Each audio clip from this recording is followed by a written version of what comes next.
Olá, boa noite a todos e a todas.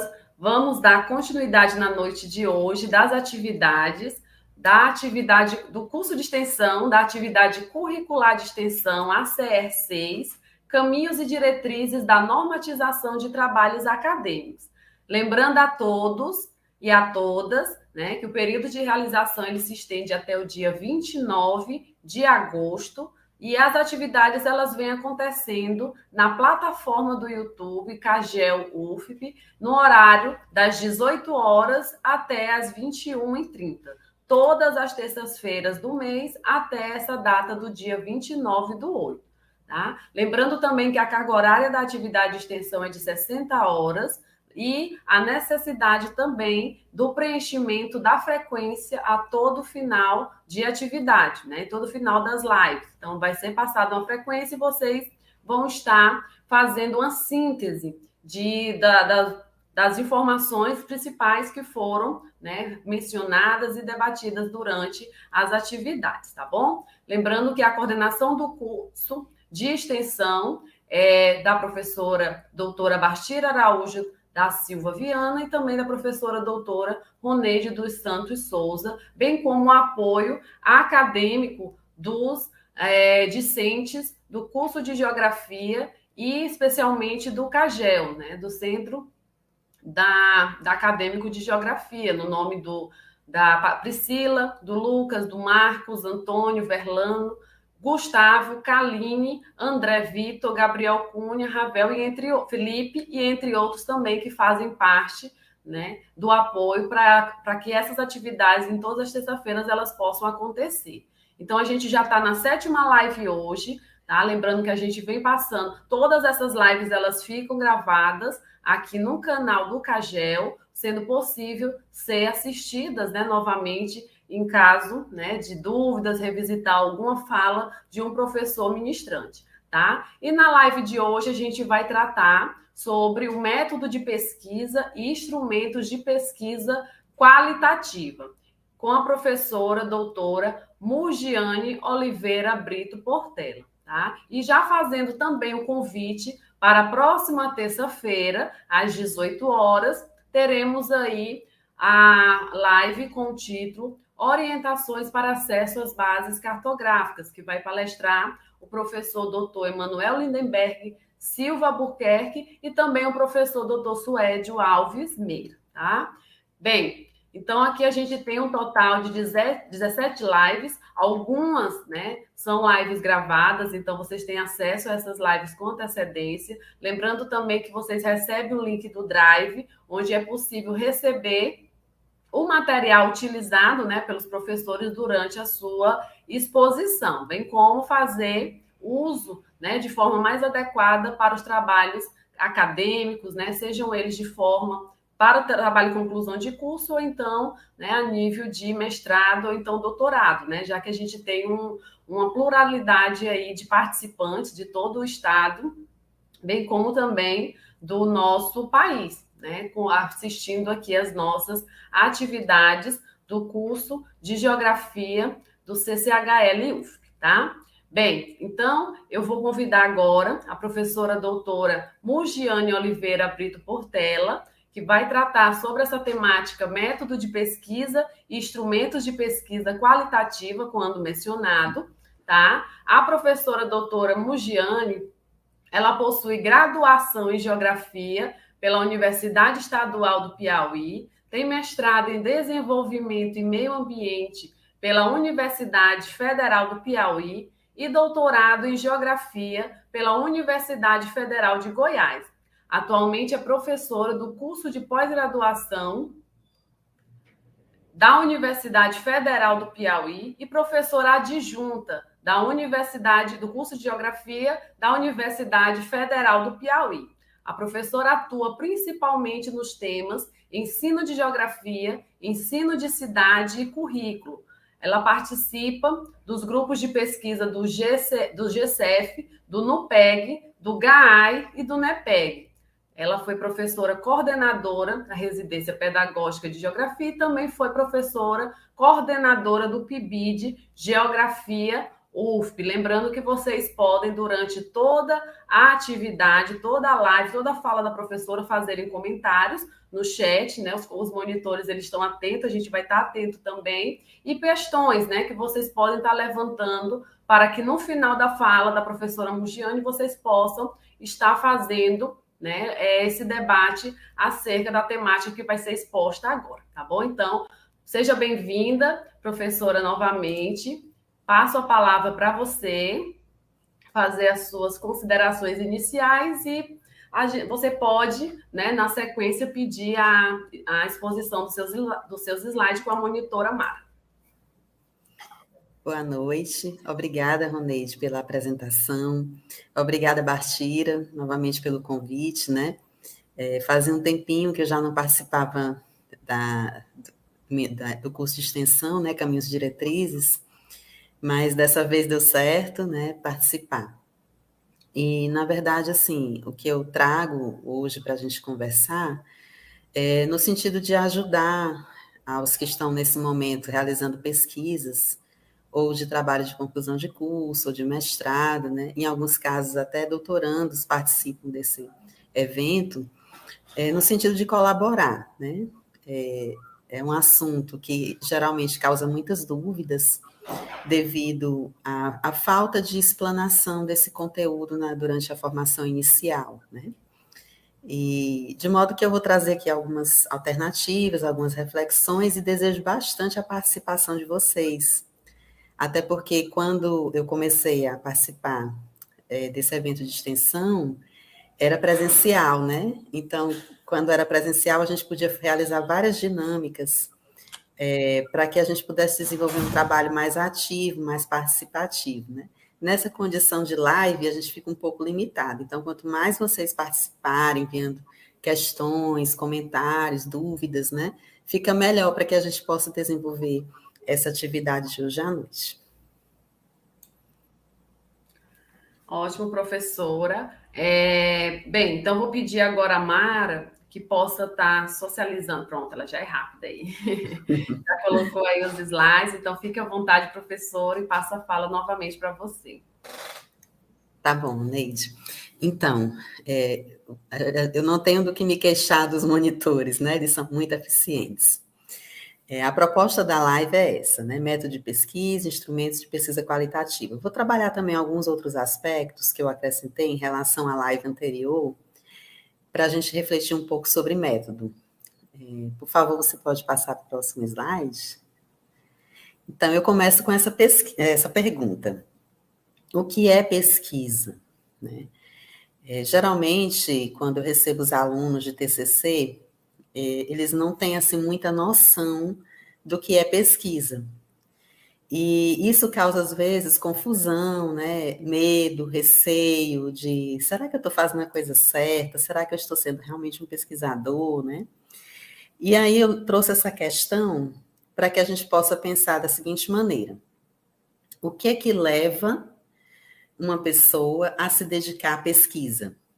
Em princípio, é uma dúvida, né? É uma observação de algum fato, é uma observação de algum fenômeno, de alguma experiência, é uma curiosidade, é a busca pelas causas, pelas consequências, né? É um problema. Então, são diferentes contextos que motivam uma pessoa ou um grupo a desenvolver uma pesquisa. E o que é que se espera na pesquisa? Espera-se que hajam respostas.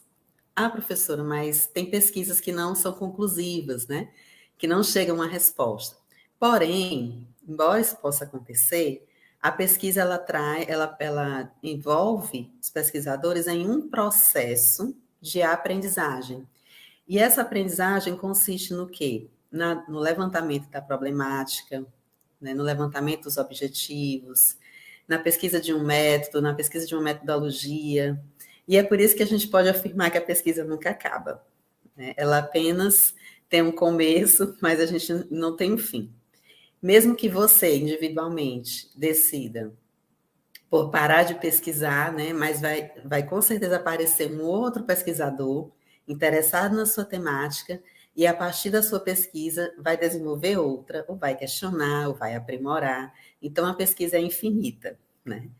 E, por isso, ela precisa estar bem amparada. E aonde se ampara uma pesquisa científica?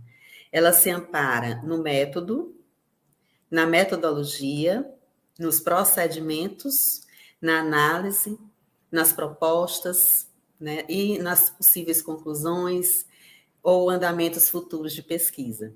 Então, ela tem que ter um corpo científico para poder se tornar uma pesquisa com esse adjetivo, né? Ou seja, uma pesquisa científica.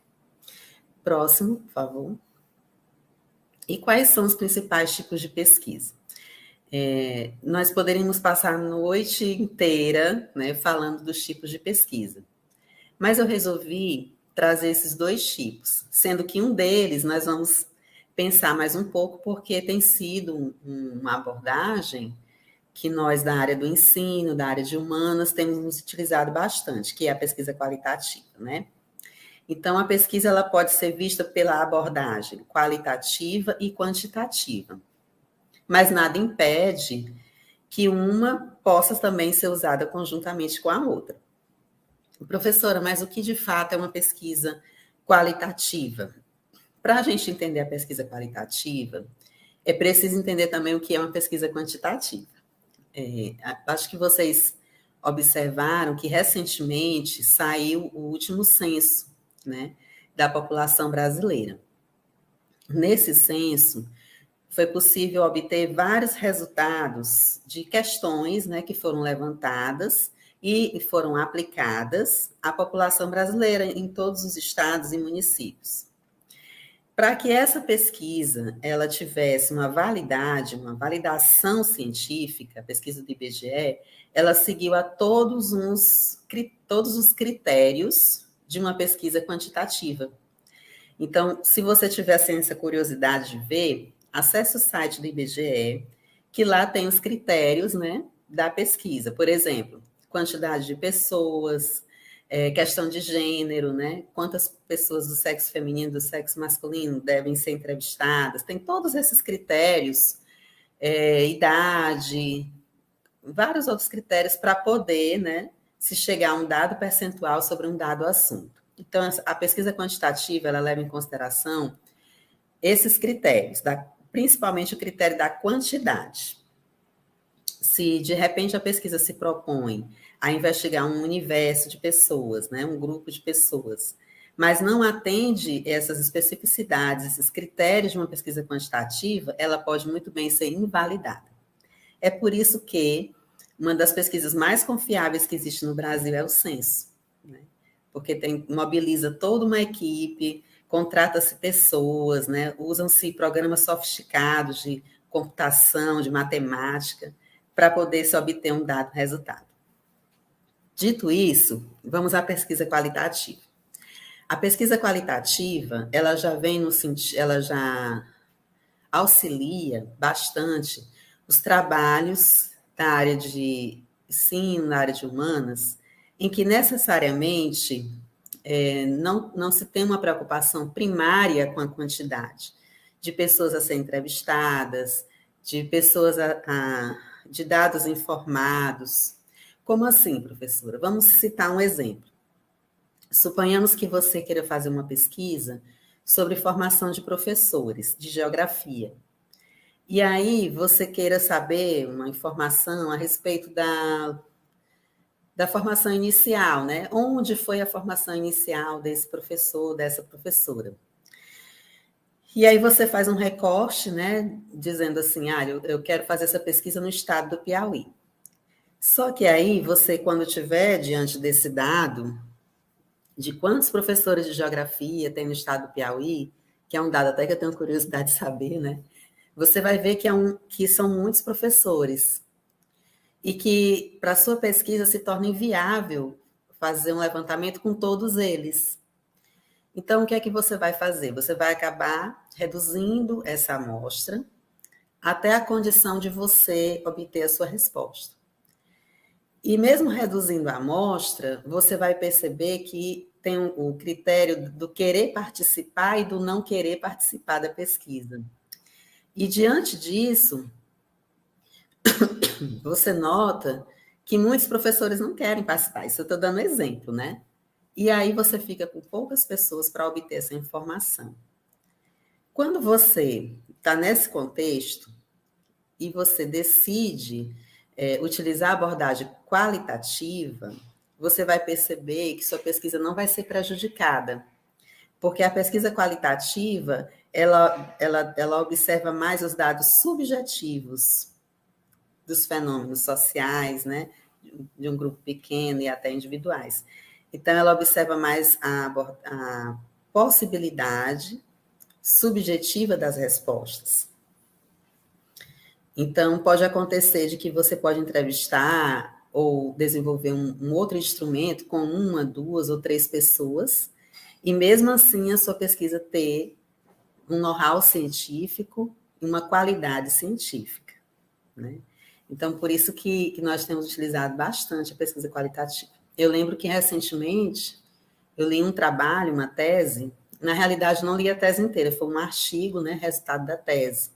E a autora fez justamente essa explicação no trabalho, né, que ela começou com uma possibilidade de entrevistar mais de 10 pessoas, mas, no final das contas, ela conseguiu 2 pessoas. E a tese dela ficou fantástica, né? Então, é possível desenvolver um bom trabalho nessa abordagem qualitativa. No próximo slide.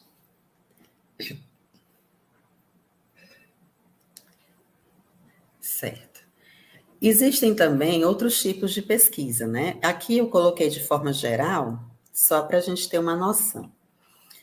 A pesquisa ela pode ser quanto à natureza, uma pesquisa básica, uma pesquisa aplicada. Quanto aos objetivos, ela pode ser uma pesquisa exploratória, né, procurando obter cenários. Isso pode acontecer bastante, por exemplo, em pesquisas sociais, econômicas, né? Elaborar cenários positivos, cenários negativos. Ela pode ser uma pesquisa descritiva, não já diz, né? Uma pesquisa explicativa, onde se procuram as causas dos problemas ou da problemática levantada. Quanto aos procedimentos, ela pode ser experimental, ela pode ser bibliográfica.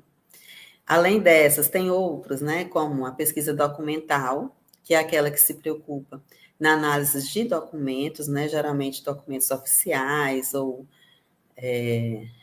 que vai formais, né? Que está para além de uma pesquisa bibliográfica, né? Ela adianta um pouco.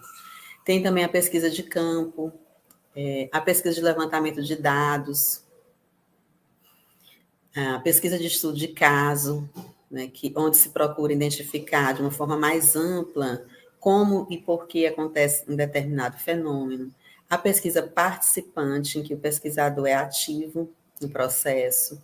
A pesquisa-ação, que é uma pesquisa colaborativa, né, em que tem um objetivo final de reflexão e, quem sabe, até alterações num dado grupo que envolve esses pesquisadores, como uma escola, né, ou qualquer outro contexto que haja uma certa colaboração, né, que seja colaborativa.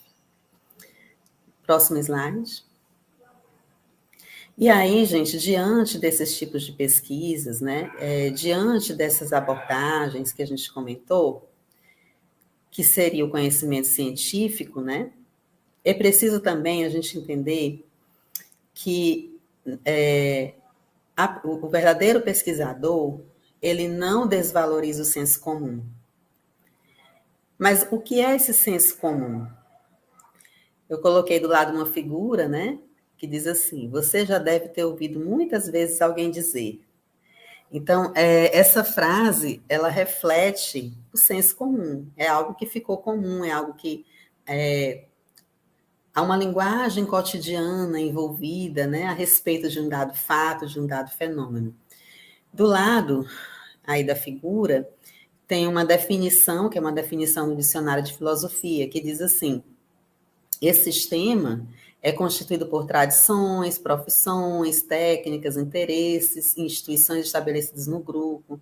As significações que o compõem são efeito da linguagem cotidiana comum, com a qual os membros do grupo se intercomunicam. Então, esse senso comum, ele é fundamental né, eu diria fundamental, para o pesquisador observar e montar todo o seu projeto de pesquisa. Em que sentido, professor? Sempre que a gente vai desenvolver uma nova pesquisa, pelo menos eu tento fazer essa conversa, né, com os meus orientandos, eu pergunto assim, qual é a sua relação pessoal com essa temática? Por quê? Porque se você já tem uma proximidade com a temática que você pretende investigar, de certo modo você já se apropriou daquele senso comum que envolve a temática. E aí você vai poder desenvolver alguns critérios de investigação, né?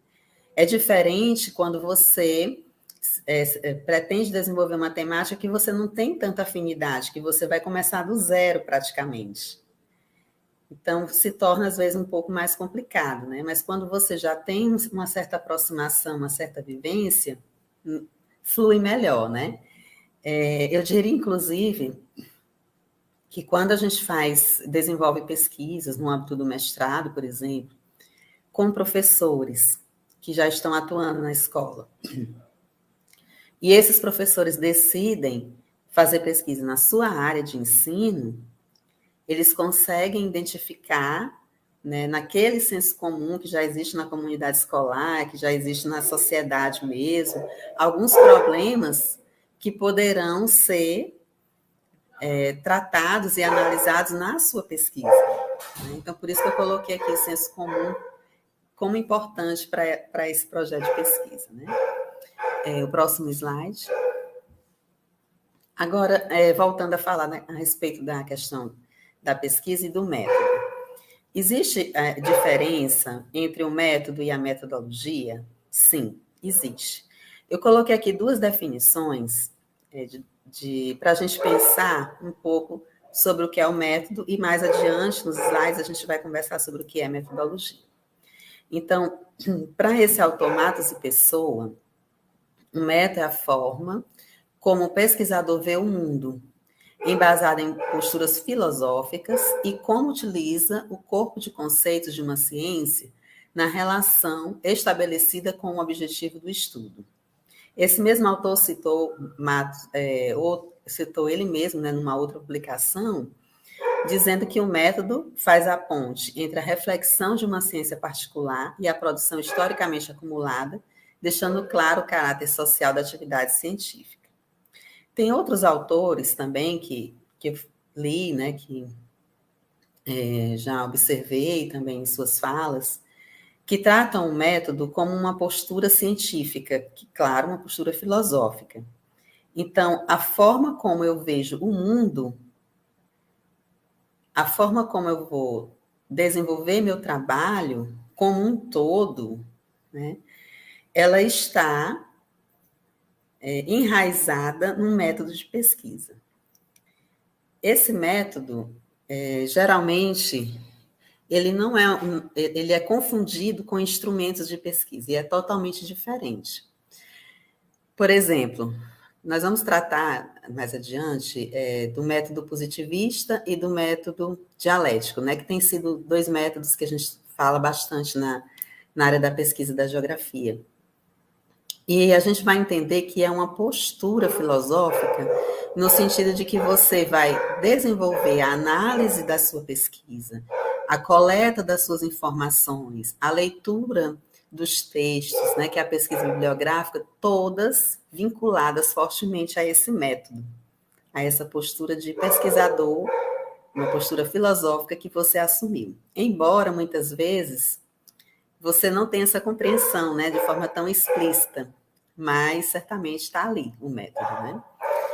No próximo slide, por favor.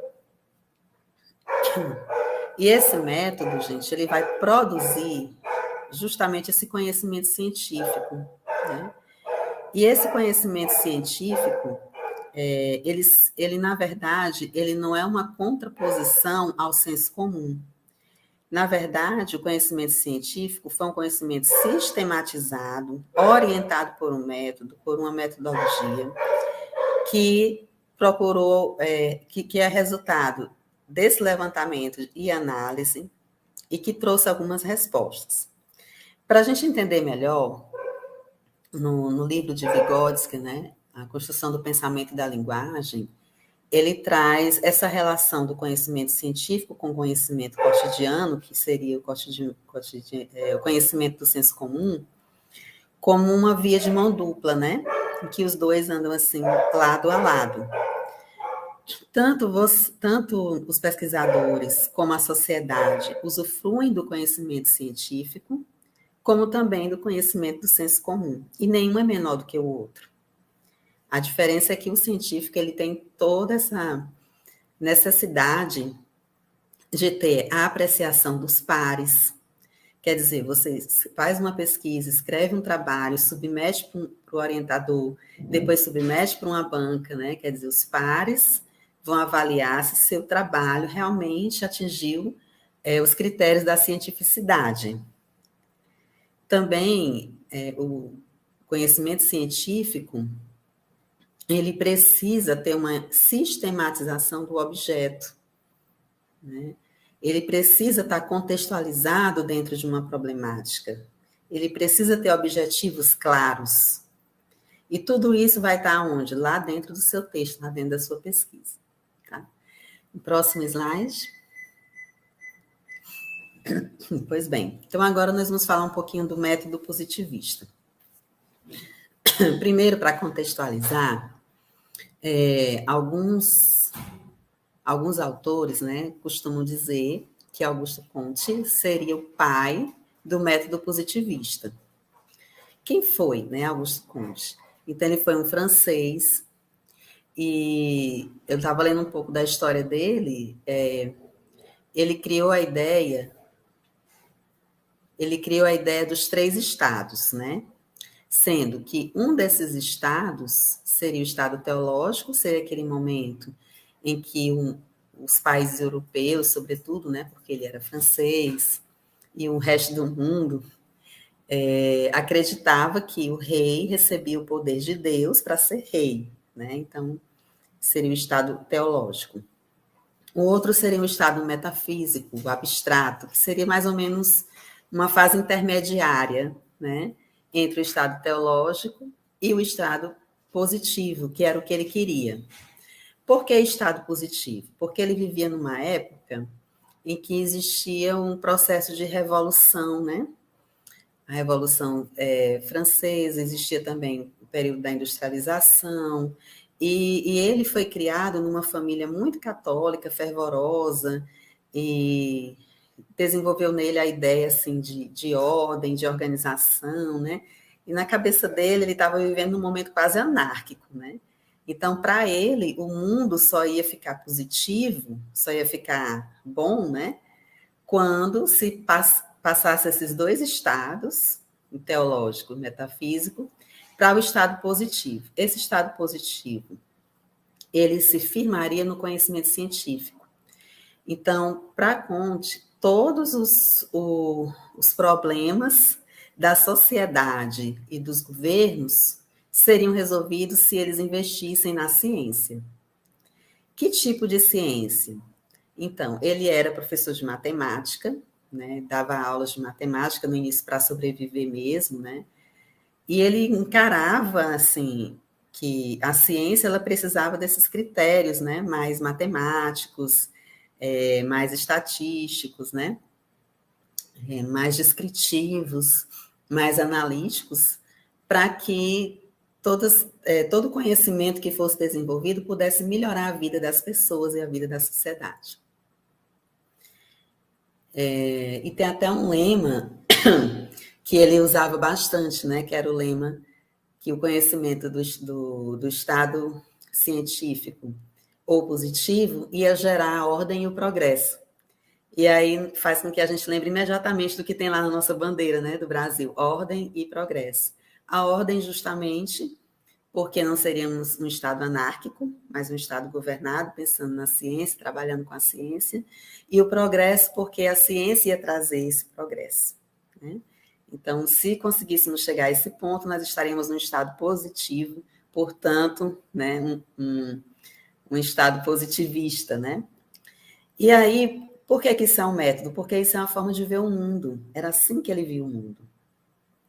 embora ele tenha tido uma vida, né, com muitos problemas, fazendo um parênteses, Auguste Comte, ele ficou louco, né, por um tempo, inclusive foi internado, submetido a tratamentos bem agressivos, mas saiu do hospital, né, por iniciativa da mãe e da esposa, tiraram ele do hospital, ele se recuperou, enfim, voltou ao trabalho, elaborou um curso, né, de formação positivista, começou a misturar as coisas de religião com ciência, né, e assim foram momentos muito conturbados na vida dele, mas mesmo assim ele deixou essa contribuição que a ciência era importante, né, e que a ciência deveria considerar todos esses critérios e assim promover uma condição de vida melhor para as pessoas. Essa era a ideia dele. Próximo slide.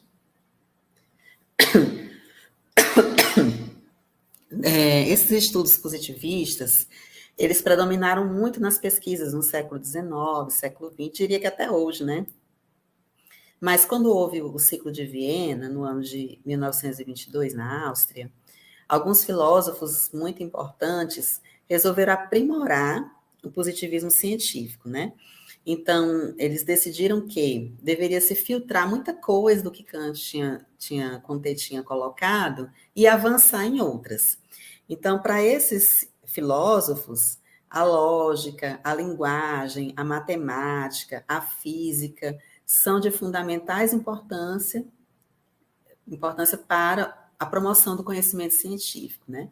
E assim eles ficaram conhecidos como neopositivistas, que seria uma nova possibilidade, né, de ver o mundo pela perspectiva positivista, mas agora de uma forma mais filtrada, né, de uma forma mais objetiva e com mais critérios, certo? E até hoje também se usa bastante esse modo de ver o mundo, principalmente na área de exatas, né, na área de matemática, e desses outros conhecimentos mais aplicados, né?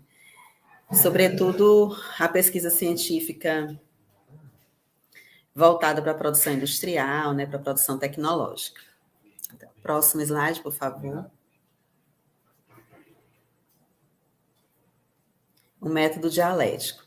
Então, alguns autores colocam, né, que o método dialético começou ainda com Sócrates. E o que seria esse método dialético? Muitas pessoas acham assim, o método dialético é você ter uma afirmação, uma tese, uma negação dessa tese, que seria a antítese, né, a antitese, depois faria uma síntese disso e pronto. Mas não é bem assim, né? Tem algo mais. Então, o método dialético, conforme definido também por esse dicionário de filosofia, ele acompanha todo o desenvolvimento dialético da ideia. Porque é inerente ao momento negativo, intrínseco a esse desenvolvimento. Aí tem mais coisas, só que eu não coloquei tudo, né? Continuando aqui no parágrafo, olha, a negação não mais como um nada abstrato, mas como um ser determinado e um algo. É somente forma para esse algo, é um ser do outro. Né? Tá meio assim filosófico, mas é porque realmente é assim. Eu diria que o método dialético, ele não é só composto pela afirmação e pela negação e pela síntese, mas ele produz um novo conhecimento, porque chega um momento em que há uma negação da própria negação, e tem que se avançar, né? Senão vai ficar só aquele exercício da afirmação e da negação, afirmação e negação, e vai avançar em que sentido? Então, esse método dialético, ele tem sido muito utilizado pelos estudiosos da geografia, pelos estudiosos do ensino, no sentido de ver sempre o outro lado, né? Então, você vê o que está lá, aparentemente, descrito num fenômeno que você observa, mas você vai atrás de saber o que acontece, né, numa outra perspectiva. Ou você pode fazer a crítica em cima da sua observação, ou a própria não aceitação do que você está vendo, daquela afirmação, né? Mas depois tem que avançar, tem que produzir um novo conhecimento. Então, não é um método simples, não é um método fácil, mas também é um modo de ver o mundo, né? Então, quando alguém diz assim, meu trabalho tem um método dialético, tem realmente? Então, é bom a pessoa pensar, pesquisar, fazer leituras, né? Se aprofundar, porque não é só dizer que o método é dialético, mas da concepção de todo o trabalho fazendo esse exercício dialético da ideia, certo? Próximo slide. Muito bem. Então, a gente falou apenas desses dois, como eu falei anteriormente, porque são os que mais a gente ouve, né? Mais o que a gente vê. Agora nós vamos tratar da metodologia. Então, qual é a diferença da metodologia para o método, né? Então, a metodologia é um conjunto de técnicas utilizadas para o desenvolvimento da pesquisa. Ela vai se ajustar aos objetivos e à problemática. Outro autor, né, diz assim: metodologia é o estudo do método, ou seja, é o corpo de regras e procedimentos estabelecidos para realizar uma pesquisa científica dentro daquela ciência, a qual compreende o conjunto de conhecimentos precisos, metodicamente ordenados em relação a determinado domínio do saber. Ou seja, eu tenho um modo de vida, eu tenho uma filosofia de vida que segue o método dialético. Beleza.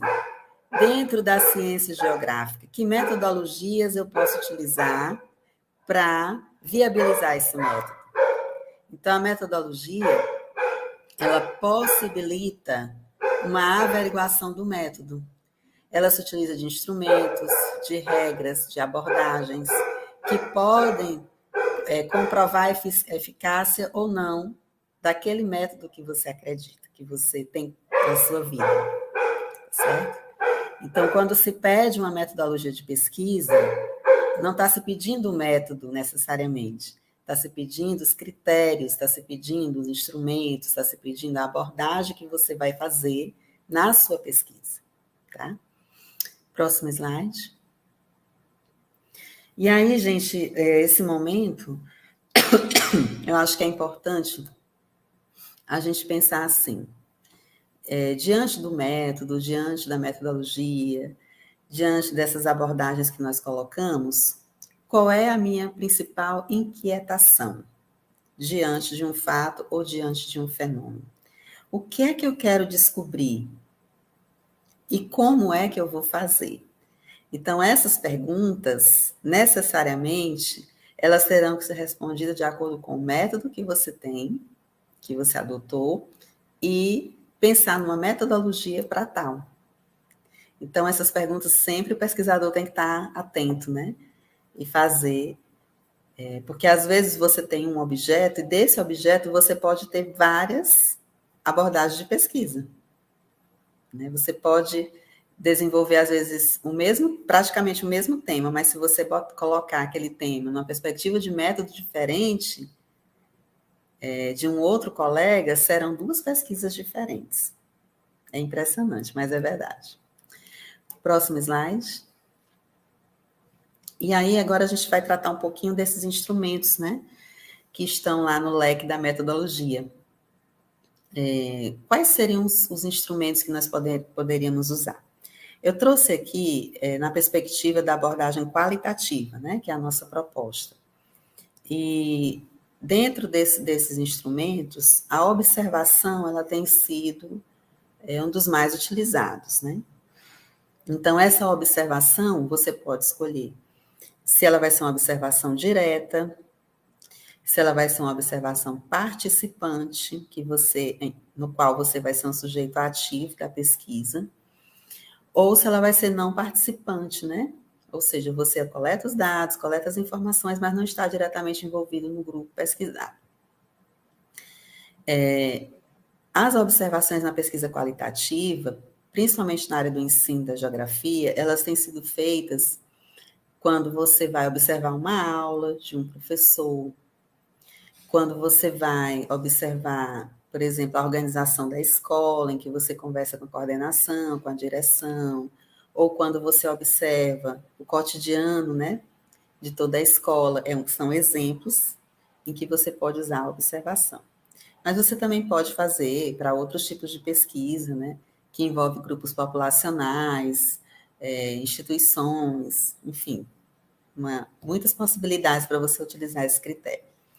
Dentro desse critério da observação, existem vários detalhes que você tem que observar, né?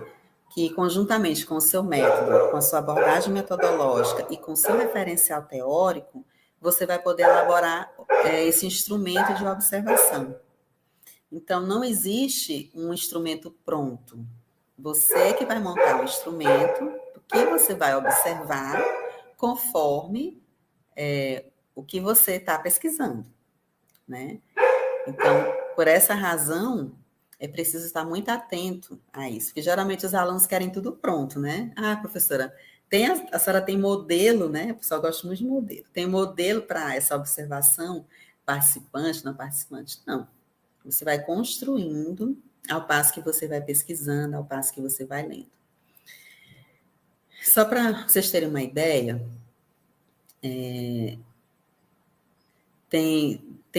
acontece muito de você construir um instrumento tudo direitinho, né? Fundamentado no método, fundamentado numa metodologia, no referencial bibliográfico. E aí, quando você vai lá para a realidade, que você vai pesquisar, que você vai estudar, que você vai observar, você vê que aquele instrumento não contempla aquela realidade da escola. E aí, professor, o que fazer? Nesses casos, eu sempre tenho orientado os meus alunos a fazerem um pré-teste. Então, primeiro você faz o instrumento, você aplica numa outra escola, não necessariamente na que você vai trabalhar, para você ver a viabilidade daquele instrumento. Se ele realmente contempla o que você quer, se faltou alguma coisa que você não pensou, se é melhor retirar um tipo de observação, né? Depois de você fazer esse pré-teste, você conversa com seu orientador ou orientadora, faz os refinamentos, os ajustes, e aí sim você aplica o instrumento lá na escola ou no lugar que você for fazer a pesquisa, tá? Próximo slide. Outros tipos de instrumentos, os questionários, as entrevistas e os formulários. Muitas pessoas acham assim que questionário é a mesma coisa que entrevista, mas não é. Geralmente, o questionário ele pode até ter uma estrutura semelhante, né, da entrevista, mas geralmente no questionário você entrega o material, né, o formulário, para a pessoa que vai responder. Hoje em dia, com as novas tecnologias, né, a gente manda até por e-mail e a pessoa bondosamente responde e retorna. Se bem que eu ainda prefiro pessoalmente, né? E aí você entrega, a pessoa responde conforme ela vai achando que é a resposta. Esses questionários, eles podem ser do tipo fechado. O que é o questionário fechado? É aquele que tem uma pergunta e as alternativas para marcar as respostas. Ele pode ser aberto, ou ele tem só a pergunta e tem lá o espaço para a pessoa escrever a resposta. Nesse espaço, eu até abro aqui um parêntese, quando você quer uma pesquisa, principalmente qualitativa, né, deixe um espaço razoável, né, de algumas linhas para a pessoa escrever. Às vezes a pessoa deixa só uma linha, não dá nem para a pessoa desenvolver uma ideia, né? Então, se for um questionário aberto, com espaço para resposta dissertativa, então deixa um espaço que a pessoa possa fazer, tá? Ele pode ser misto, no sentido de ter tantas questões fechadas como questões abertas. As entrevistas, elas são mais, assim, de forma presencial, né? Ou mesmo que não seja presencial, seja online, mas são de forma mais direta, entre o pesquisador e o entrevistado. Por quê? Porque ali você analisa não apenas as respostas da pessoa, mas todo um contexto que envolve, né? Além disso, quando você faz entrevista, acontece muito dos entrevistados irem para além das respostas. Então, você faz lá uma pergunta aberta e deixa a pessoa à vontade, falando, respondendo, né? E, de repente, ela toca em assuntos que você nem tinha pensado para sua pesquisa, mas que vão acabar sendo fundamentais, né? Então, por isso que a entrevista tem esse lado muito bom. E, geralmente, numa pesquisa qualitativa, são extremamente importantes, porque, às vezes, você tem só uma, duas ou três pessoas que vão participar, e elas te dando muitas informações, melhora a qualidade da análise da sua pesquisa. Nesse sentido, a entrevista ela pode ser semi-estruturada, quer dizer, ela pode ser uma pergunta aberta, né, para que a pessoa responda normalmente, ela pode ser não estruturada, ou seja, você vai conversando e vão surgindo as questões, vão surgindo as afirmações, você não montou uma estrutura anterior à entrevista, uma estrutura de perguntas, né? Ela pode ser orientada, você dá algumas palavras-chave, né? Alguns indicadores e a pessoa vai conversando, vai comentando, vai falando. Ela pode ser também em forma de grupo, inclusive na minha tese, né, eu trabalhei um pouco disso com um grupo de discussão. Então, a gente coloca as questões, o grupo participa, um fala uma coisa, outro fala outra, é muito interessante. Pode ser também através de um roteiro de perguntas, né? A pessoa lê e depois ela desenvolve a fala dela ou a escrita, né? Conforme ela achar melhor, e você como pesquisador. Também existe o formulário, que também é parecido com o questionário, mas ele já é mais, assim, objetivo, né? E geralmente é presencial, certo? Então, esses são os tipos de instrumento que mais a gente tem utilizado na pesquisa qualitativa. Próximo slide, por favor. Tem também o diário de campo. Eu recomendo sempre que os meus orientandos tenham esse diário de anotações, né? Não só de campo, né, de pesquisa de campo, quando você for ao seu lugar de pesquisa, mas também do dia a dia. É muito comum quem está pesquisando ter momentos de insight, assim, né, que você está aqui, de repente você está pensando em outra coisa, mas aí vem uma ideia, e aí se você tiver como anotar essa ideia, é muito interessante, porque a gente esquece mesmo, né, gente? Mesmo vocês, a maioria sendo muito jovens, mas é tanta coisa para a gente pensar que a gente acaba esquecendo.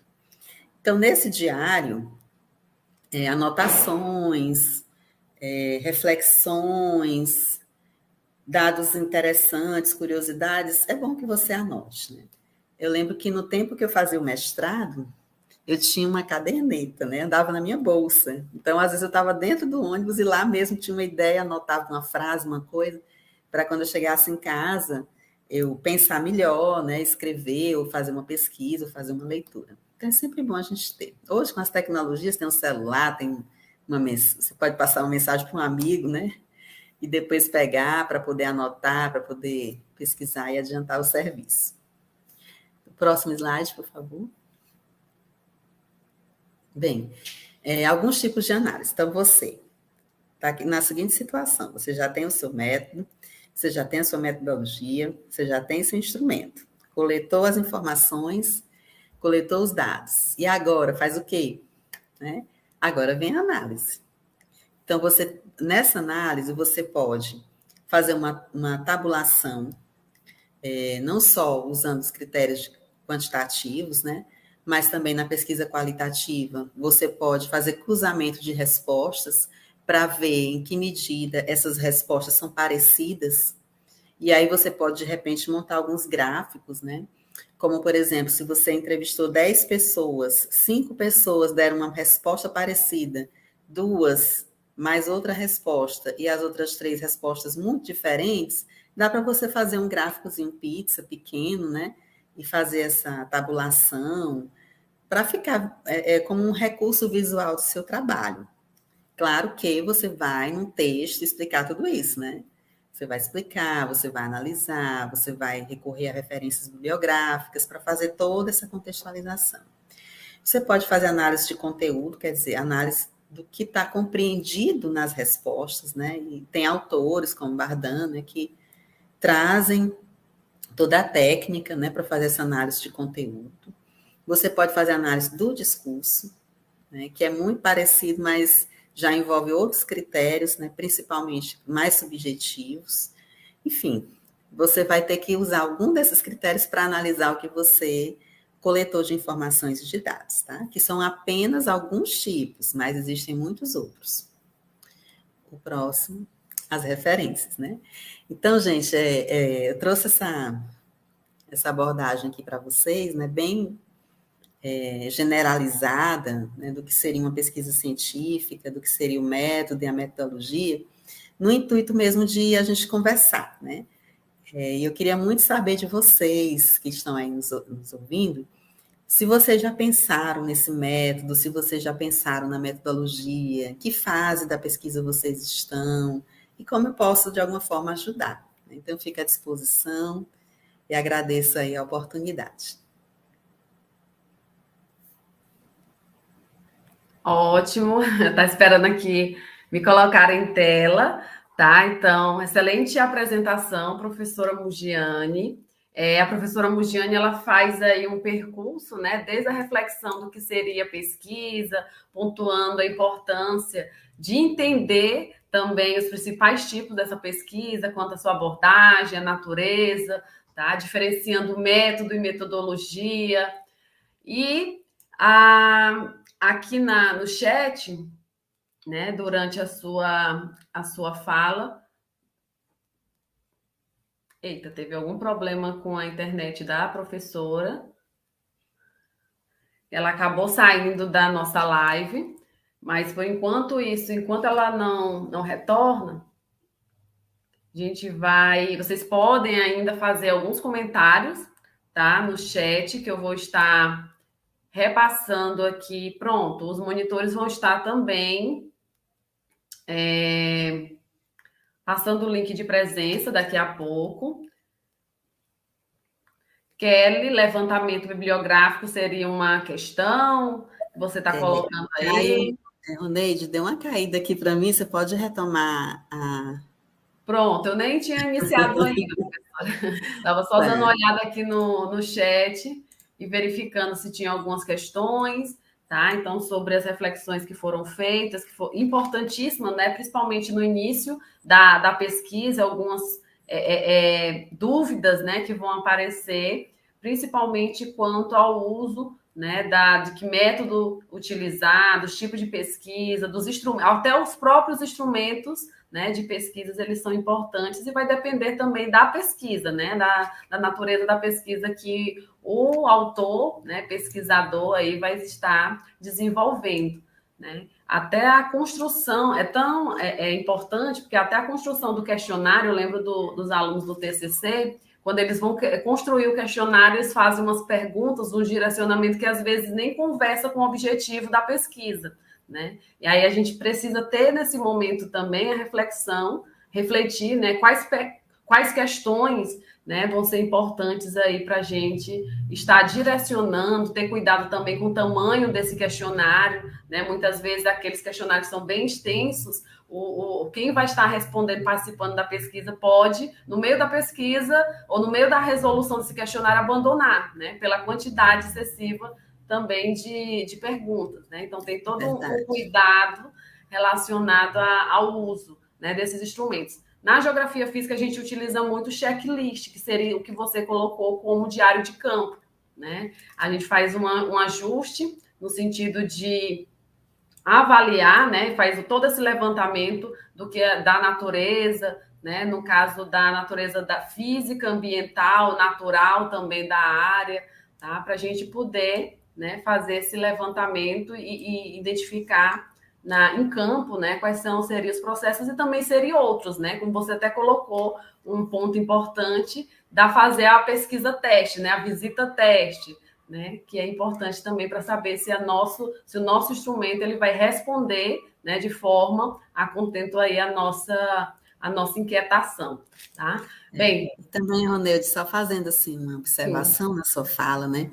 A partir da sua fala, não é na sua fala, né? É que, às vezes, a gente, pela falta de experiência, né, a gente quer muita coisa. Né? Eu digo assim, vai com muita sede ao pote.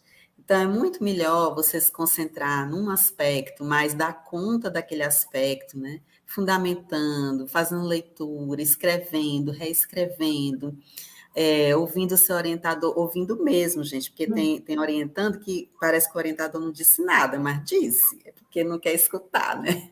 Então, prestando atenção nas orientações, prestando atenção nos textos, para que a gente vá fazendo com que o trabalho tenha qualidade, não interessa a quantidade. Tem muita gente que acha assim, meu trabalho deu 200 páginas. Gente, ninguém quer mais nem ler trabalho de 200 páginas, pelo amor de Deus. Vamos com calma, né? E às vezes você pega um texto desse, repete bastante, muita coisa. Então, a gente tem que ser objetivo. É um trabalho científico, então ele tem toda uma linguagem específica dentro dos critérios científicos, né, da normatização científica. No caso do Brasil, além de tudo isso, a gente ainda tem a ABNT, né, que é uma associação brasileira de normas técnicas, que providencia todos os detalhes, né, que você imaginar e não imaginar para você dar um critério científico para o seu trabalho, né? Enfim, tem muitas coisas que podem ser feitas. A respeito também do tamanho do questionário que você comentou, do tamanho da entrevista. Hoje em dia, ninguém tem tempo de nada, né? Eu mesmo recebo, assim, no meu e-mail, às vezes, colegas, né, que estão orientando trabalhos de doutorandos ou de mestrandos, e aí manda e-mail, diz, professora, responda esse questionário, né? Uhum. E aí, às vezes, eu vou responder, eu digo, meu Deus do céu, eu estou sem tempo, e aí uns questionários grandes, umas coisas assim, que você tem que parar e pensar. Não dá só para você chegar e marcar um X numa resposta, ou se for um questionário ou um formulário mais dissertativo, esse é que precisa pensar mesmo, né? De repente, se você tiver duas perguntas, mas elas responderem a sua pesquisa, não precisa mais do que isso, né?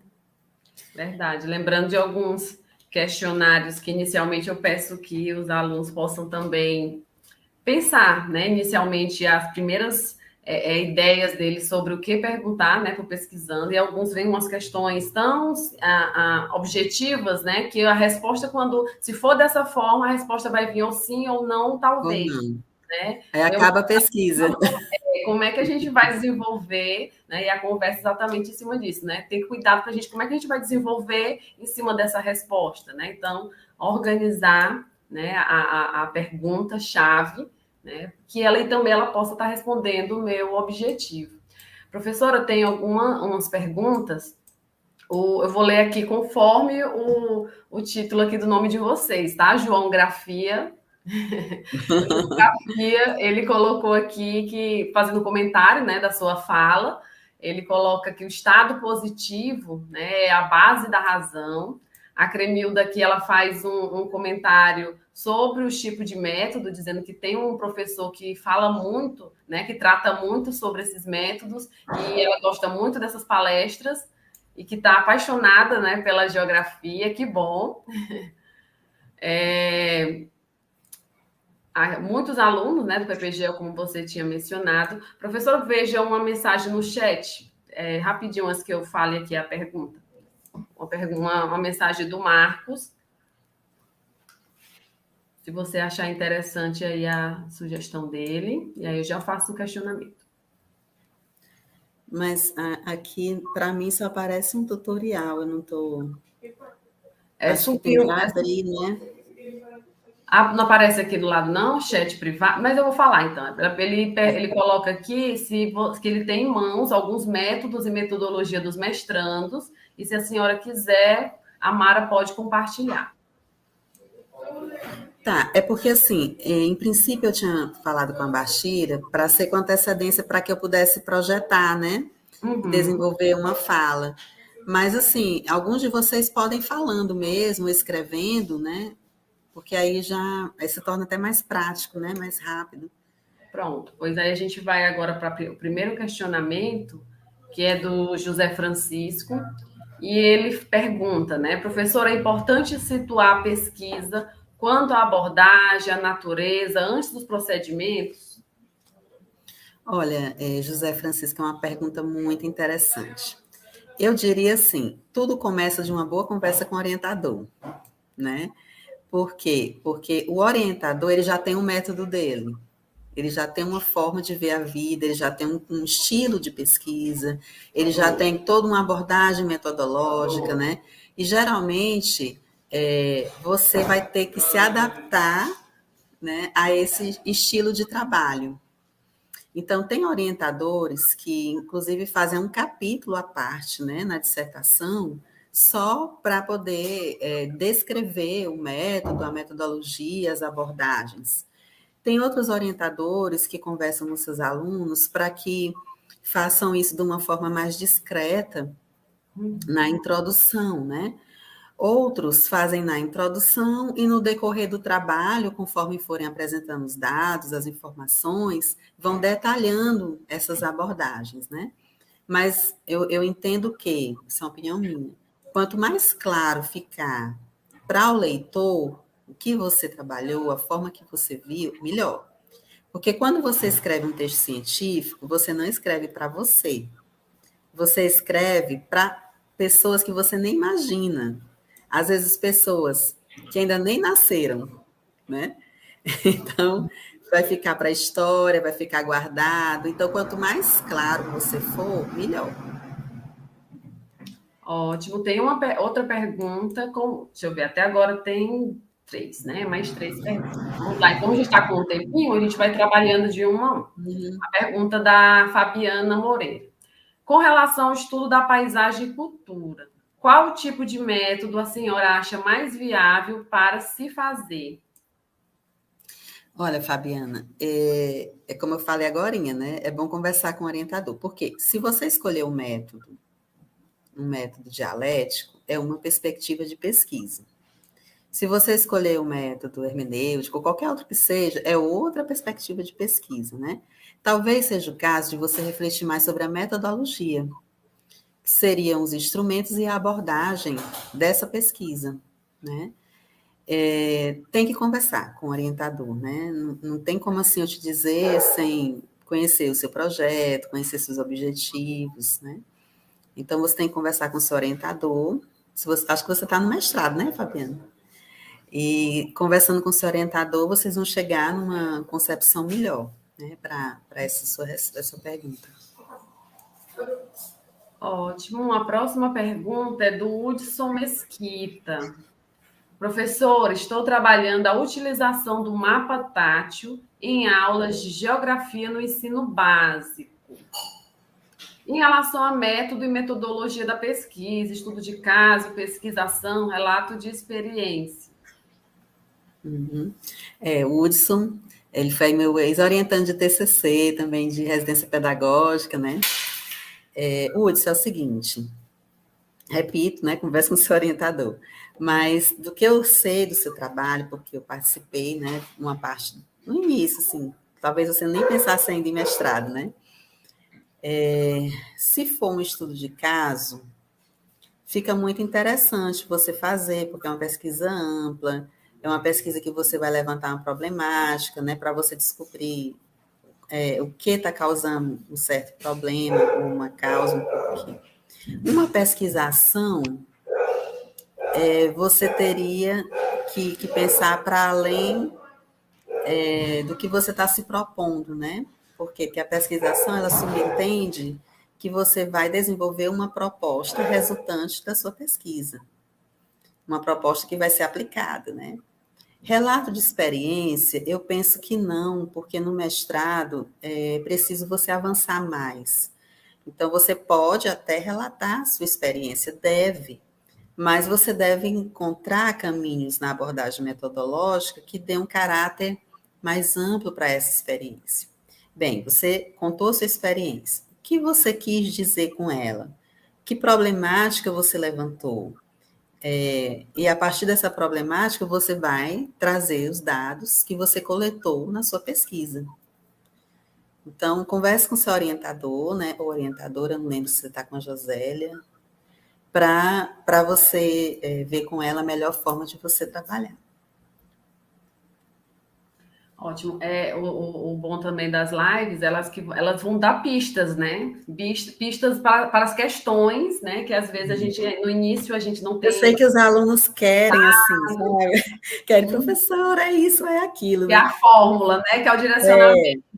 Mas não tem. Mas dependendo da área, dependendo do. Tanto que a própria organização, né, de um artigo científico, dependendo da área, a gente vai ter duas formas, três formas diferentes, e ali é exatamente como a professora Mugente está falando, né? Dialogar com o orientador e ver qual é a perspectiva que ele já vem trabalhando, né? Não adianta fugir, né, seguindo essa linha, conversar, dialogar sobre esses métodos, de como inserir esses métodos na pesquisa também, dialogar com o objeto de estudo de vocês, com os referenciais. O professor Fassan, que nas últimas lives, né, mencionou aí a importância do caderno, de fazer à mão, né, de rabiscar mesmo e sair um pouquinho das telas para consolidar, né, todo esse conhecimento. E eu falando para ele que peguei essa mania do tempo do mestrado, né, que ele desenhava, ilustrava, ainda hoje ilustra, né? Eu tenho, quando eu fiz a minha pesquisa de doutorado, talvez eu falando aqui de como foi minha pesquisa, ajude também alguém, né, a pensar. Então, eu utilizei 3 instrumentos de pesquisa no meu doutorado. Um questionário, que eu apliquei pessoalmente na universidade, né, foram mais de 100 questionários para cursos diferentes do primeiro período. Inclusive, eu tive a ajuda da Sara Cardoso, lembrando aqui, né, Sarinha, que me ajudou a aplicar. Depois dos questionários, eu desenvolvi uma atividade de 4 perguntas abertas, né, com fotos, com charge, né, e os alunos responderam já num grupo menor, né, porque era esse mesmo, fazia parte desse mesmo primeiro grupo, mas com menos pessoas, né. E depois, com esses mesmos sujeitos, só que num grupo menor ainda, a gente fez um grupo de discussão. Com base na atividade que eles tinham respondido, eles agora foram falar oralmente. Por quê? Porque eu fiz uma leitura do livro de Vygotsky, que foi meu principal referencial teórico, e ele trabalhou assim, que 2 formas de eficiência de você saber se a pessoa aprendeu ou não aprendeu, é utilizando a linguagem falada e a linguagem escrita. Então, ao fazer a atividade que os sujeitos teriam que responder de forma escrita, eu utilizei uma linguagem, que para Vygotsky é mais elaborada, exige mais um pensamento, é você e o papel, né? E já a linguagem falada é mais espontânea, você fala, às vezes você não está nem pensando no que está falando, né? Se mexe até em encrenca. Então, a fala é mais espontânea. E aí, fazendo o cruzamento da linguagem falada com a linguagem escrita, eu tive muitos bons resultados. Aí onde que eu quero chegar? Esses questionários, eu tabulei à mão, fui anotando as respostas, inclusive frases, porque ele foi semi-aberto, frases e tudo. Gente, foi assim, um volumão de coisa escrita, né? E depois eu digitei todas as respostas e levei para minha orientadora. Foi um caderno de quase 80 páginas, só de digitado, fora as páginas que eu escrevi à mão. Foi trabalhoso, foi, mas é a forma que eu encontrei de eu aprender, de eu internalizar o que aquelas pessoas estavam me dizendo. Talvez eu não conseguiria ir logo direto para o computador e tabular logo e, ao mesmo tempo, raciocinar. Foi a minha forma. Mas pode ser que outras pessoas tenham outras formas, né? Então, cada um vai encontrando o seu ritmo de estudo, o seu jeito de estudar. É importante também que o pesquisador ele não se limite a esperar do orientador textos para leitura, ficar esperando que o orientador diga quais são os objetivos. Não. Pesquisador subentende uma pessoa autônoma. Então, ela vai procurar, ela vai atrás. Eu encontrei em inglês, pois procura um jeito aí desse Google traduzir, né? Se você não souber. Eu encontrei isso aqui em espanhol, enfim. Você vai atrás, pesquisar. É você quem tem que levar para o orientador as novidades, não o orientador trazer novidade para você, né? Então, você vai, pesquisa, vai atrás, se informa, investiga. Esse processo, que é o processo da pesquisa, ele se torna até mais importante do que o produto da dissertação. Por quê? Porque quando você aprende a ser um pesquisador, você vai aprender a ser, por exemplo, um bom profissional, um bom professor. Um professor universitário, se você for o seu desejo de ser, ele precisa estar o tempo inteiro pesquisando, o tempo inteiro estudando. E eu diria que esse momento que nós estamos vivendo, ele se torna muito mais desafiador do que há 10, 20 anos atrás. Porque há 10, 20 anos atrás, nós não tínhamos tanta fonte de pesquisa. Então, aqui tinha, a gente dava um jeito de se virar com ela. Hoje a gente tem excesso de informação. Então, Uhum. além de pesquisar, a gente tem que filtrar aquelas que realmente nós vamos tirar tempo para ler. Né? Então, eu acho que agora está até mais complicado por isso, né? Mas faz parte da vida do pesquisador, né?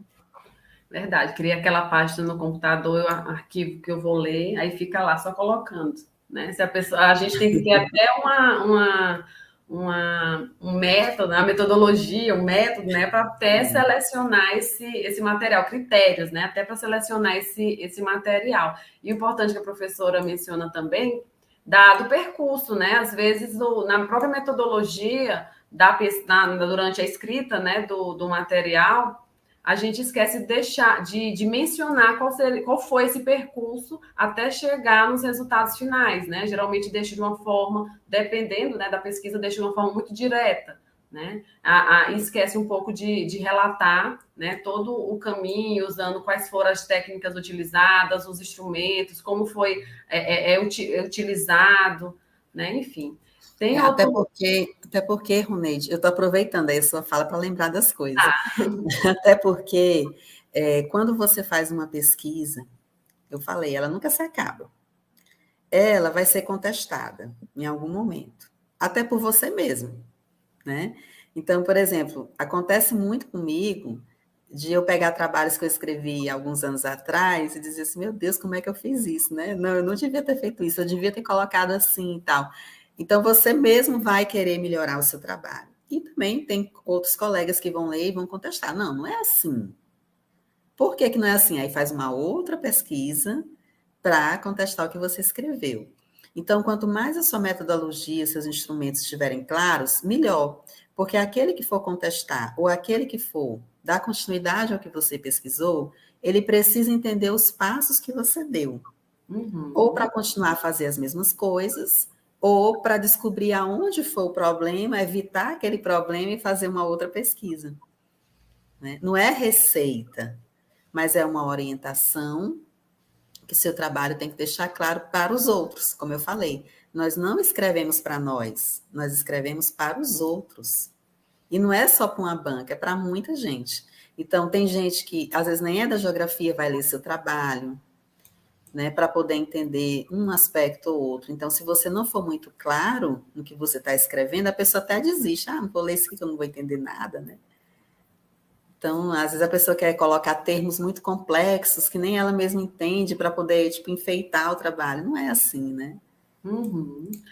Tem duas questões aqui, professora, que eu acredito que elas são próximas, né? Você pode até conversar em cima delas, que é do Rogério e da Mara. O Rogério, ele pergunta, né, professora, em caso de uma pesquisa qualitativa e quantitativa, qual termo poderíamos usar para classificá-la de forma técnica? Pesquisa mista, híbrida, e a questão da Mara, professor, é possível um trabalho com dois métodos de abordagem? Aí eu aproveito e acrescento sítios. Então, método eu acho difícil, né? Ter mais de um. Porque o método é um estilo filosófico que você vai do começo ao fim do trabalho. Agora, metodologia, você pode utilizar instrumentos, abordagens diferentes. Por Uhum. exemplo, considerando a primeira pergunta, né? O quantitativo e o qualitativo. A pesquisa qualitativa, geralmente, ela não se preocupa com a quantidade de respostas, quantidade de pessoas, né? Porque ela é trabalhada para pessoas. Ela foi uma pesquisa desenvolvida para o âmbito social, né? Para as pessoas. A pesquisa qualitativa acontece muito na área das ciências humanas e sociais e educacionais por isso, né? Porque ela vê a subjetividade nas respostas. Tem pesquisa qualitativa que tem uma ou duas pessoas só entrevistadas, né? E mesmo assim é uma boa pesquisa. Quanto a utilizar o método quantitativo, ele está mais relacionado a essa quantidade que segue um critério mesmo, né, de amostragem.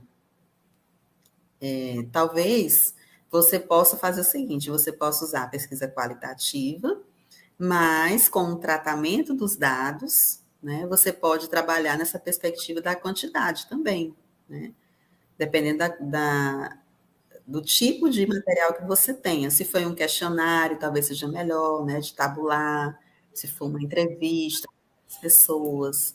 É muita coisa, Rogério, assim, na verdade, a gente tem que ver realmente o seu trabalho para poder dizer. Mas método, não. Talvez metodologia, sim. Acho que eu respondi também a Francisca, né? Ou é a Mara? Amara. É. A próxima pergunta, eu vou só comentar aqui do Geografia novamente, né? Ele fala que Gente, esse nome é de batismo. tem uns 10 cadernos com citações. Aí ele complementa lá embaixo. Escrever é muito importante, reescrever também. E temos duas questões, são diferentes. Eu vou iniciar a primeira do Leandro. Essa do Leandro fez duas perguntas, né? O Leandro ele pergunta, professora, se minha pesquisa requer um mapeamento de um objeto de estudo, exemplo, canais do YouTube, o procedimento de coleta desses dados pode ser caracterizado pelos levantamentos survey, né? Survey. Pode sim, Leandro. Leandro me orientando, né? Pronto. Pode sim, Leandro, viu? Porque, na verdade, assim, a forma que você vai coletar, né, ela tem forte relação com o seu objeto, né? Que está dentro dessa relação das mídias sociais, né? Dessas tecnologias. Pode sim. Agora, a análise é que nós vamos ter que fazer uma análise, né? Provavelmente na pesquisa qualitativa, porque nosso universo ele se torna até um pouco subjetivo, né? Só para esclarecer para os que estão assistindo, Leandro, o Leandro vai fazer um levantamento nos canais de YouTube dos professores que ensinam geografia através dessa plataforma. Então, imagina, tem muita gente que nem é formada em geografia e dá aula de geografia. Tem muita gente que nem se propõe a ensinar geografia, mas acaba ensinando geografia, né? Tem muitas pessoas que utilizam os conhecimentos das categorias, dos conceitos da geografia, para explicar, tem outros que não. Então, tem muita subjetividade.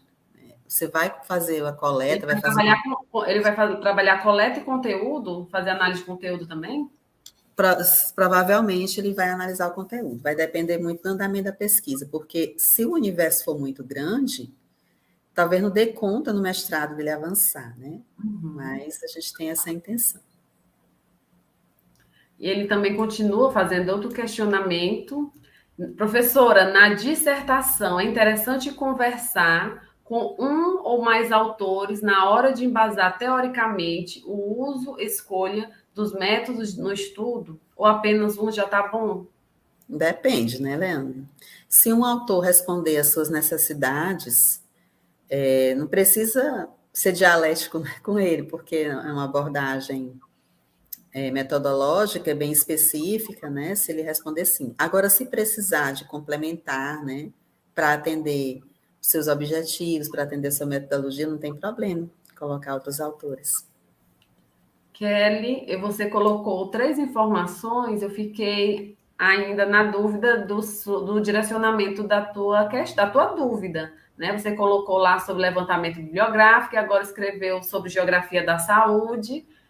Você fala especificamente de quê? Né? Dá mais uma frase aí para a gente organizar e facilitar aqui a professora comentar. Bem, seguindo, pode deixar, Marcos.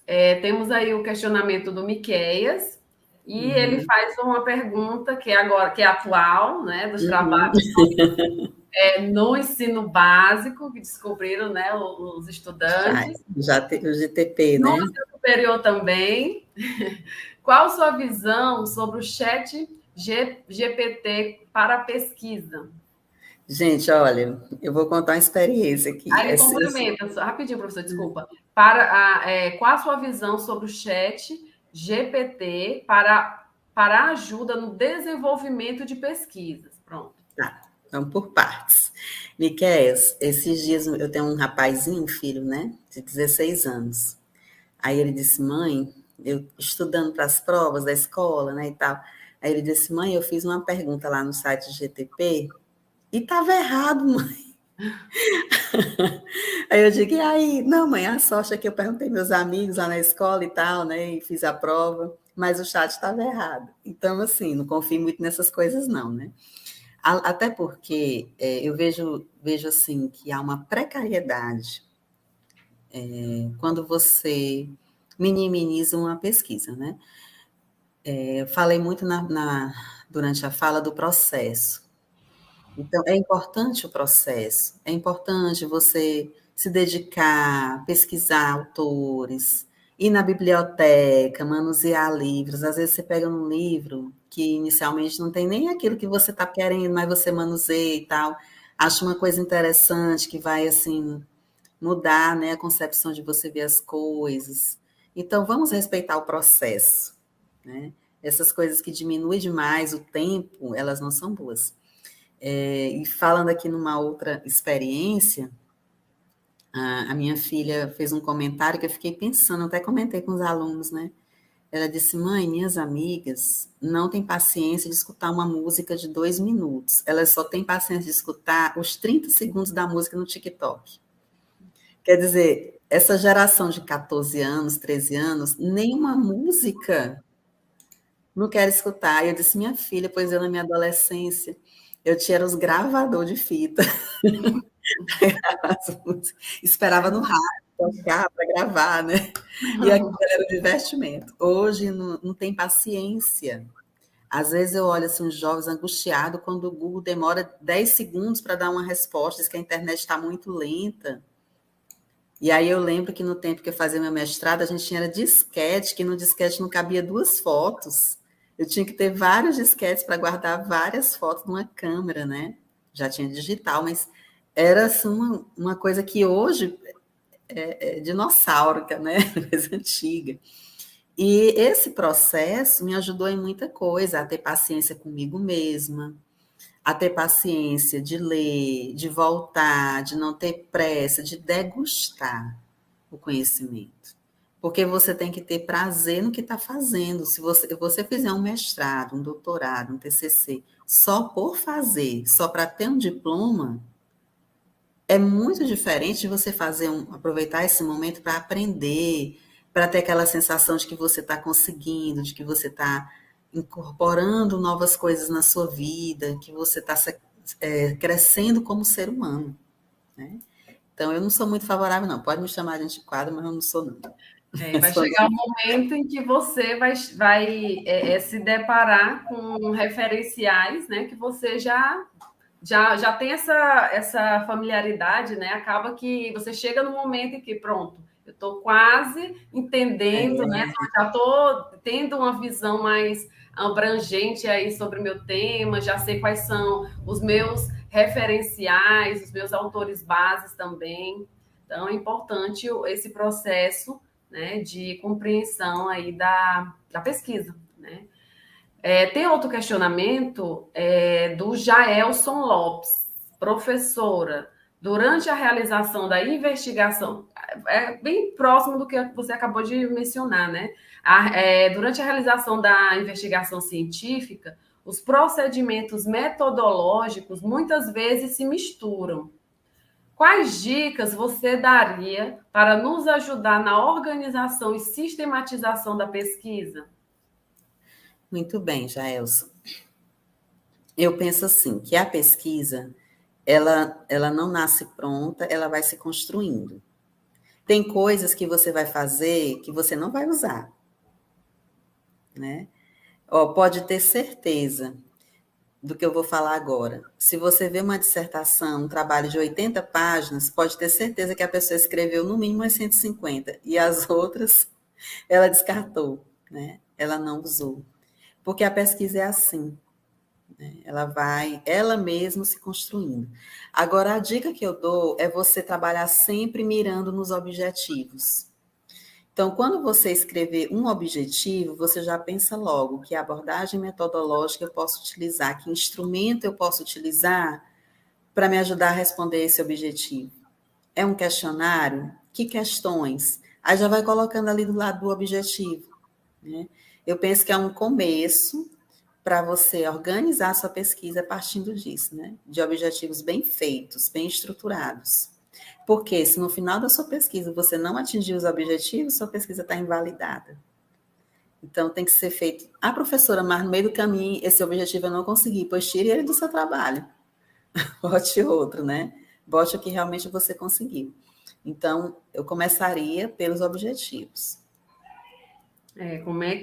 Que instrumentos, né? Como é que eu faço para atingi-los, né? A gente já está definindo, né? Tem um processo de definição desses objetivos gerais, específicos, né? Principalmente, o professor Facena, na última live, ele faz até um diálogo sobre isso, né? De colocar no papel quais são esses objetivos específicos e quais seriam os procedimentos para atender, né? A esses objetivos. Bem, então finalizamos os questionamentos. Tem aqui só um comentário do Geografia novamente, sobre uma aula de campo que ele realizou recentemente. E ele cita, né, que os alunos usavam o celular como gravador, né, nessa aula de campo, para registrar a fala dos cidadãos da cidade visitada. E, segundo o Geografia, foi enriquecedor. Excelente. Na verdade, assim, no caso, ele fez um trabalho, né, da escola, não foi uma pesquisa científica, né? Isso até é bom falar que quando você vai elaborar todos esses instrumentos, né, de pesquisa, todos esses caminhos que você vai colocar, não se esqueçam de submeter ao comitê de ética, porque o comitê de ética, ele vai te dar uma noção, né, se aquele questionário realmente ele está bem elaborado, se precisa adequar algum termo, alguma coisa, para que depois você não se meta em nenhuma confusão, né? Porque a gente trabalha com pessoas que, na maioria das vezes, nem entendem o que a gente está fazendo, né? A maioria não é pesquisador, é pessoa comum da sociedade, não entende, né, o que a gente está fazendo. E, de repente, pode até se ofender com alguma pergunta, né? Então, o comitê de ética existe justamente para fazer esse filtro. E acaba dando para a pesquisa um olhar mais científico, né? Com mais uma aprovação. E como eu falei, né? Os pares, em caso, os professores, a equipe de pesquisa, o comitê de ética, eles colaboram para a aprovação do seu trabalho, ser ou não ser científico, né? Ter esse know-how científico. Bem, então, a equipe. Pronto, tem mais um aqui do Leandro para encerrar. Apesar que a gente ainda tem um tempo, tá, gente? Que se quiserem ainda colocar alguns comentários. Leandro Santos, ele pergunta: professor, antes de finalizar, comente os principais erros ou coisas que as pessoas esquecem, que geralmente você encontra lendo as metodologias de trabalho que você avalia. Legal, né? Leandro gosta de provocar, né? Hein, Leandro? Assim, de memória, talvez eu lembre algumas coisas. De forma geral, né, quando a gente corrige um trabalho, principalmente para qualificação, eu diria mais para qualificação, não seria nem erro, mas eu diria assim, que seria mais para falta ainda de um amadurecimento do trabalho, né? O que eu vejo muitas vezes é que os pesquisadores se propõem a muitas coisas, né? Colocam objetivos muito amplos e com instrumentos que às vezes não vão dar conta de responder os objetivos. Não conseguem fazer esse link, né? Uma outra coisa também que eu observo é que muitas metodologias não são construídas com base no referencial teórico que o autor coloca no texto.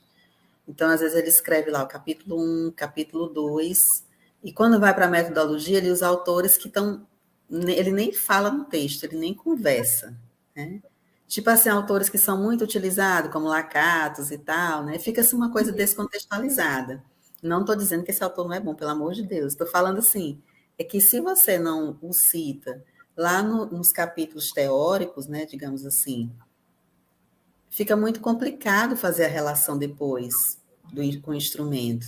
Então, é bom que você se aproprie no referencial teórico de algum indicativo, né, para o seu instrumento de pesquisa. Se você está lendo um autor, como, por exemplo, Milton Santos, e ele coloca lá no livro Natureza do Espaço Geográfico, as categorias de análise geográfica, que critérios ele usa para classificar algo como categoria?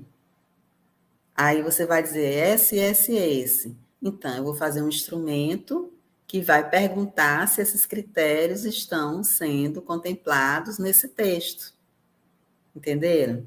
Então, eu usei como referencial teórico Milton Santos, que é um autor renomado, né? Que tem trabalhos desenvolvidos no que ele escreveu, e, segundo ele, eu consegui construir um questionário que me dá um indicativo se segue ou não aquele parâmetro. No meu caso, que eu fiz a minha atividade, né, de 4 questões, eu usei como parâmetro uma experiência que Vygotsky realizou.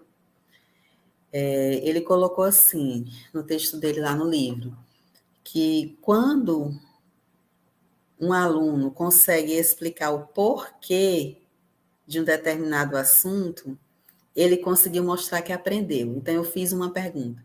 Botei uma foto, eu fiz uma pergunta. Esse fenômeno acontece por quê? Aí a pessoa respondia, né, o porquê que ela achava. Aí Vygotsky disse também, mas quando o aluno consegue usar a palavra embora, é porque ele já aprendeu para além do que o professor pensava. Aí eu fiz uma questão que no final tinha embora, para a pessoa continuar a dissertar. Então, eu usei o referencial teórico de Vygotsky e contemplei no meu instrumento, através lá da atividade, os critérios que ele utilizou, né? Então, eu penso que é por aí. É por isso que você, quando vai para a qualificação, tem que levar um bom referencial teórico. E quando a banca for ler, ela vai fazer essa comparação, né? Do que você colocou lá como referência, se tá, de certo modo, conversando com os instrumentos da sua pesquisa. Ótimo. Enquanto a professora falava, eu fiz aqui um teste, viu? Vanessa e também quem questionou a questão do link foi o Aurelino. Abriu aqui, tá? Esse último link vocês podem acessar para responder a frequência. Mas ainda temos ainda 2 questionamentos, professora. O primeiro é do Marcos Gomes, professor Marcos Gomes, que está também nos bastidores.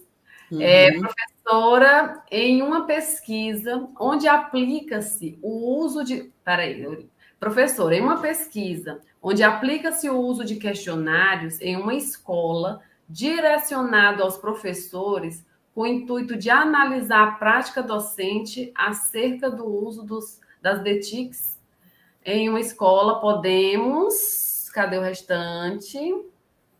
Podemos identificar os nomes reais dos pesquisados, mesmo passando pelo comitê de ética, ou seria interessante identificá-los da seguinte forma, professor A, e assim sucessivamente. Pronto. Marcos, para o seu próprio bem, não identifique o nome dos professores. Porque quando você for fazer análise, dificilmente você vai escapar de fazer uma crítica, de fazer uma observação que talvez o colega não goste, né? Se sinta constrangido. Inclusive, tem muitos professores da educação básica não querem mais nem participar de pesquisa, né? Não porque foram identificados, mas porque eles sabem, né, que aquela pesquisa tratou da realidade deles e tal, tem a escola e eles se sentem um pouco. Então, você tem que ter cuidado com como vai abordar. Eu diria para você identificar mesmo professor A, professor B, né? Coisas desse tipo. Ou colocar ainda, não é nem professor, coloque professor e entre parênteses o A, né? Porque pode ser tanto um professor como uma professora, para dar mais ainda, né, uma tranquilidade para os que forem participar da pesquisa. Tem uma pergunta do Antônio Júnior, ele questiona quais as plataformas mais confiáveis para coletar dados de pesquisa acadêmica? Muito boa essa questão. Eu sugiro que você pesquisas, revistas científicas, né? Geralmente, na CAPES tem lá a lista das pesquisas periódicos. Se você tem uma área específica, geografia física, ensino, geografia humana, tem revistas especializadas nessas áreas, mas você pode ainda recorrer ao Google Acadêmico, né? Que também tem artigos que são bastante citados, né? Por outros autores. E você pode também, Antônio, observar as referências dos artigos que você lê. Eu digo muito assim para os meus orientandos que a gente começa a ler qualquer trabalho pelas referências. Porque quando você começa a ler pelas referências, você inclusive sabe o método da pesquisa. Porque na hora que você vê que ele citou autores que são do método dialético, certamente ele tem um teor dialético no texto, né? É um exemplo. Então, comece a ler pelas referências, pesquise essas referências. Algumas não estão disponíveis online, mas aí a gente faz o esforço de conseguir uma Xerox, né? Ou se der para comprar o livro, né? A gente dá um jeito para a gente ter esse material, que é a fonte original. Quanto mais você tiver a fonte, mais original ainda, melhor. E tem muita coisa já em PDF, né? Facilita muito. Certo. Tem outro questionamento do Leandro, que surgiu uma dúvida, como ele coloca, e é uma pergunta também interessante. Ele pergunta, né? Ao ler um trabalho de um autor que estudou um tema que estou estudando, é interessante, posso me espelhar na metodologia adotada dele e apenas fazer algumas alterações? Pode sim, inclusive deve ser citada no trabalho, né? Porque alguém já fez algo antes de você. Então você não está inovando, você está apenas se apropriando, né, de uma forma boa, adequando, fazendo ajustes, né, para atender os seus objetivos. E se tiver para outros trabalhos, para outras pesquisas, melhor ainda. É por isso que quando a gente faz esse tipo de trabalho, de conversa com o orientador, porque às vezes o orientador já tem até a metodologia de um outro orientando, dele mesmo no doutorado, né? E aí você pega e se apropria de algumas coisas, citando a fonte, não tem problema nenhum. Ótimo. Então, estamos encerrando. Mais alguma questão, mais alguma dúvida que vai surgindo à medida da fala da professora? Bem, então está aqui no chat, tá, gente, o formulário novamente da frequência. Aurelino tenta acessar novamente por esses dois últimos links, tá? Ele já está. Eu fiz um teste aqui pelo celular, ele abriu tranquilo, tá bom? E é isso. Agora, já que a gente está finalizando esse momento, agradecemos novamente o seu tempo e a sua troca, tá? Durante esse momento aqui falando sobre os tipos de pesquisa, professora Mugiane, e passo a palavra para você fazer as suas considerações finais, dar as dicas aí para quem está iniciando a pesquisa e principalmente voltado, né, o que foi discutido hoje. Tá certo. Então, Roneide, obrigada aí pela sua fala, que também me ajudou a lembrar muita coisa, né, que no momento da exposição a gente acaba esquecendo, pelas perguntas, né, pelos comentários que também estimularam aqui minha memória.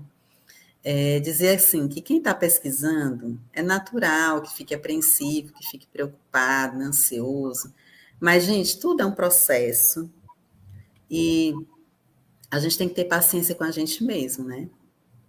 Eu digo assim, que a gente tem que dormir direito, se alimentar direito, né? Para poder produzir. Eu vejo, às vezes, a angústia dos alunos que, não, eu vou virar à noite estudando. Gente, isso não precisa disso. É só você ter uma rotina de estudos. Mas cumprir com a rotina, né? Então, suponhamos que você colocou a tarde para estudar.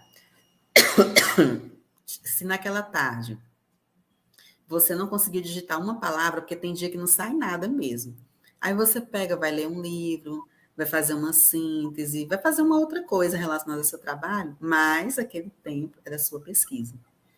Fazendo assim, você evita acumular trabalho, isso causa menos ansiedade, você desenvolve melhor sua pesquisa.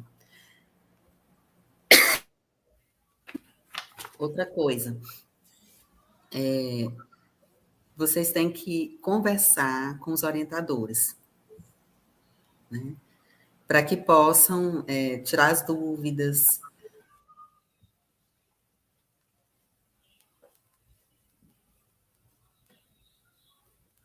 A garganta já está falhando. Posso tirar as dúvidas, possam fazer mais pesquisas, né? Às vezes também ajuda muito ajudar o orientador nas pesquisas do orientador, porque aí você aprende as técnicas, o modo dele trabalhar, né? E esse momento, tanto do TCC como do mestrado, é um momento rápido. Então, aproveitem da melhor forma possível. Aproveitem os eventos, aproveitem as aulas, aproveitem o tempo para pesquisar, né? Aproveitem as conversas de corredor, né? Que às vezes a pessoa naquela aquela angústia acaba trocando ideias, acaba trocando assim momentos, né, que podem ajudar você a se sentir melhor, a produzir mais, né, a desenvolver companheirismo. Então é isso, eu acho que é por aí. Bem, então, novamente, boa noite a todos. A gente vai estar encerrando, tá? Agora a nossa live 6 sobre metodologia da pesquisa qualitativa, tá bom? E convido novamente a todos a participar na próxima terça-feira, também às 18 horas, com o tema, né, das bases da pesquisa, com o professor Lindenberg e o professor Suédio, que agora é o novo professor aí do quadro, né, de Geografia da UFP, em breve também vai estar colaborando no mestrado, tá? E a equipe chegando aí para reforçar o quadro, né, de professores da Universidade Federal do Piauí, tá bom? Então, na próxima semana a gente vai ter a fala, mais uma vez, né, de ambos os professores sobre as bases de dados da pesquisa, tá bom? Então, boa noite a todos, obrigada pela presença de todos, obrigada aos mestrandos também que se fizeram presente,